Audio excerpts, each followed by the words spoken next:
ever heard of the theory of general relativity? It's what Einstein is famous for. In his calculations, he started to realize that the universe was not eternal. It had a beginning. Now this leads us to the law of causality. Everything that came to be needs a cause. So Einstein clearly knew that if the universe had a beginning, it needed a cause. Let's go to the Big Bang Theory. There was no space, no time, and no matter before the Big Bang. The universe emerged out of nothingness. What does that mean? Since it's impossible for the universe to be able to create itself because it didn't exist in order to be able to create itself, nature and the universe itself was just a big effect that was caused by, what are we left with? An extremely powerful, extremely intelligent, precise, given the precision that our universe was created with, personal entity that is capable of existing outside of time, space, and matter.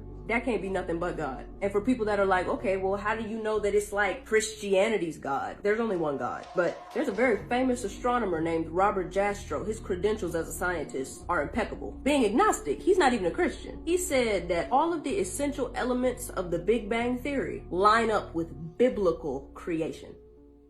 Because this is how God works. God speaks something and then science runs to catch up with what he said. Science doesn't create anything. Science studies creation. Let me just answer a question that I always get. Who created God? What'd I say? I said everything with a beginning. Everything that came to be needs a cause. God didn't come to be. God is eternal, the way a lot of people thought the universe was until science disproved it. So God doesn't need a cause or a creator. He is the cause. The universe is the effect. Don't just take my word for it. Go look into it for yourself. One more thing. Evidence is not a substitute for faith. Following God is not a matter of evidence or proof. It's a matter of the will. You have to want to do it so you can have the peace that you're looking for. And if you don't want to make that choice, no amount of evidence is going to convince you to. You have to want to.